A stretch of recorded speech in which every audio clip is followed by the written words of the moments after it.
The educated channel में आप सभी दर्शकों का सादर अभिवादन है।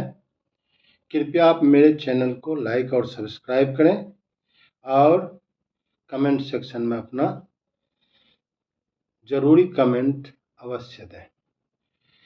बिहार चुनाव पार्ट 3, आज इस पर बोलना है। हमें वोट देने का अधिकार कैसे मिला? क्या पहले वोट देने का अधिकार था? हमारी स्थिति क्या थी? कहा गया है, जो कौमें अपना इतिहास नहीं जानती वो अपना इतिहास बना भी नहीं सकती है, और सत्ता तो उनके सपनों में भी नहीं आ सकता है। और जो सत्ताधीश होते हैं वही अपने लोगों के पक्ष में, अपने पक्ष में कानून बनाते हैं और शासन करते हैं। शासितों के कोई कानून नहीं होते। उन लोगों को, जिन लोगों ने केवल मेहनत मजदूरी करके देश को बनाया है, वे आज उपेक्षित हैं। गुलामों का कोई अपना इतिहास नहीं होता। इतिहास हमेशा सत्ताधारियों का होता है। अकबरनामा अकबर ने लिखवाया, बाबरनामा, इसी तरह से सभी धर्मों में धर्म ग्रंथ लिखे गए। किसने लिखा? भगवान थोड़े लिखते हैं, आदमी लिखता है ना। आदमी लिखता है उसको, कोई न कोई। तो उसमें क्या है? आप अपना इतिहास लिखिए। इतिहास लिखने का समय आ गया है और अपना इतिहास रचिए। आज एक तरफ इंडिया गठबंधन है, दूसरे तरफ एनडीए गठबंधन है। ये दोनों में से किसी को सत्ता मिलेगी। सत्ता तीसरे को मिलने नहीं जा रही है। बाकी लोग जो भी होंगे वो समर्थन करेंगे, चाहे इधर चाहे उधर, निर्दलीय वाले और भी जो अपने क्षेत्र में बहुत अच्छा काम किए होंगे वे भी जीतेंगे अपने व्यक्तित्व के बल पर। तो मैं आज बताना चाहूँगा कि हमारे पूर्वज कैसे मतदान करते थे। मतदान का अधिकार 1950 के पहले नहीं था। देश गुलाम था और हमारे पास कोई अधिकार नहीं थे। न स्कूल थे, न कॉलेजें थी, न पढ़ाने की शिक्षण संस्थाएं थी। दूर दूर में यूनिवर्सिटियां होती थी, अंग्रेजों ने खोला था। वे अपने अंग्रेजी भाषा के प्रचार के लिए मिशनरी स्कूल खोलकर शिक्षा का श्री गणेश किया। तो मैं अपने दादाजी के विषय में बताता हूँ। सबसे पहले दादाजी को प्रजातंत्र, मतदान, ये सभी चीजें बकवास लगती थी। वो कट्टर धार्मिक आदमी थे। तिलक लगाना, माला जपना और साधु संतों को खिलाना, भोज खिलाना, रामचरितमानस का पाठ करना, यह उनकी दिनचर्या थी। लोग कहता भूखे भजन न हो गोपाला, भूखे ही भजन होता है। दादाजी मुझे एक कहानी बताया करते थे। एक राजा था, उसने देखा अपने प्रजा को कि वे धर्म विमुख हो रही है। तो वह रात में घूम घूम कर अपने प्रजा का निरीक्षण करने लगा। ऐसा मेरे दादाजी कहानी कहते थे। तो उन्होंने देखा कि एक घर में बहुत सा भजन कीर्तन, ढोलक झाल बज रहा है। तो बहुत खुश हुआ। मंत्री ने कहा कि देखिए, यह गरीब है इसलिए भगवान का भजन कर रहा है, इसको अमीर बना दीजिए। नहीं करेगा, इसलिए अमीर बनाना ही पाप है, इसको कुछ नहीं दीजिए। सो कैसे?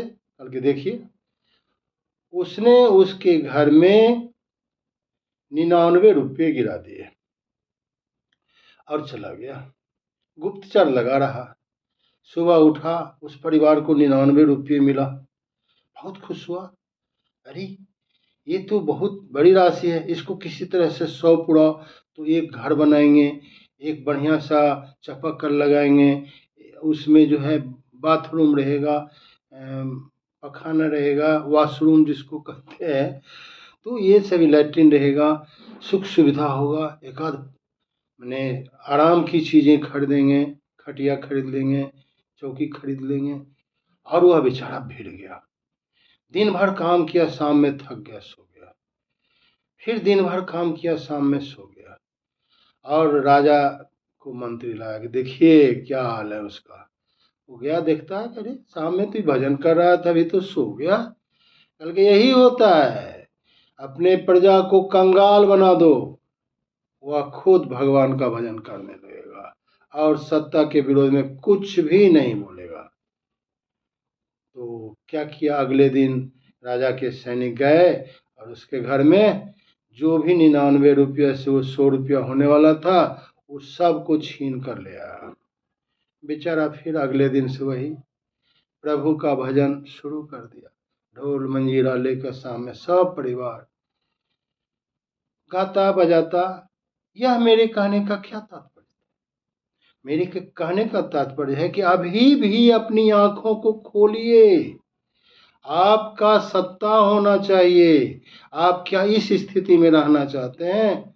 इस स्थिति में रहने के लिए आप इसलिए मजबूर हुए क्योंकि आपके पीढ़ी दर पीढ़ी को पढ़ने नहीं दिया गया। आप अशिक्षित रहे, आप अंधविश्वासी हो गए, आप पाखंडी हो गए, आप ढोंगी हो गए। आपने अपनी नियति मान लिया कि मेरे भाग्य में यही लिखा हुआ है। मेरे दादाजी क्या करते थे? मेरे दादाजी जो उनके यहाँ पूजा पाठ करने आते थे, सबसे पहले उनका पैर जमीन पर साष्टांग प्रणाम करते थे, जमीन पर गिरकर। फिर उनको आदर सहित किसी के यहाँ से खटिया मांग कर लाते थे धो के, और दूसरे के यहाँ से बढ़िया बिछावन बिछा के उस पर बैठाते थे। और बैठाने के बाद उनका पैर दबाते थे, उनके पैर के धूल को सर से लगाते थे। और इतना ही नहीं, उनके पैर को धोकर उसके चरणामृत को समूचे घर में छिड़कते थे और हम लोगों को भी पीने देते थे। पता नहीं हम लोग पीते थे, याद है वो चरणामृत, वो चरण रज सर पर लगाना, वो और क्या इससे मेरे घर की दरिद्रता दूर हुई? जरूरत ही नहीं थी उस समय। बस जो मिला खा लो, आलू हो, शकरकंद हो, जो भी हो, कोदो मरुआ, जो मोटे अनाज हैं खाओ। तो ये था हमारे पूर्वज में दादाजी का मताधिकार के विषय में सोचना, और इसे मैंने आप लोगों के सामने बताया। क्या आप भी वही जिंदगी चाहते हैं? आप बदलाव नहीं चाहते हैं? आप SC ST OBC के पक्ष में मतदान कीजिए। आपका जो मुख्यमंत्री बनेगा वह OBC समाज का होगा। आपका उप मुख्यमंत्री जो होगा वह अति पिछड़ा समाज का होगा। आपका कैबिनेट मंत्री जो होगा वो दलित समाज का होगा। उप मुख्यमंत्री भी दलित समाज का बनेगा और दूसरा उप मुख्यमंत्री माइनॉरिटी समाज का बनेगा। आप अपनी सरकार बनाइए, अपने पक्ष में कानून बनाइए, शिक्षा का, नौकरी का अधिकार लीजिए। रील बनाने से, चाय बनाने से, पकौड़ा तलने से पेट भरने वाला नहीं है। शिक्षा को बृहद पैमाने पर फैलाइए, लोगों को, अपने समाज को शिक्षित बनाइए। SC ST OBC जागिए और अपने पक्ष में मतदान कीजिए। यह मेरा बिहार चुनाव पार्ट 3 है। मैं अगले दिन फिर चुनाव के इतिहास और अपनी भोगी हुई स्थिति के विषय में बताऊंगा। जय बिहार चुनाव, जय प्रजातंत्र, जय संविधान।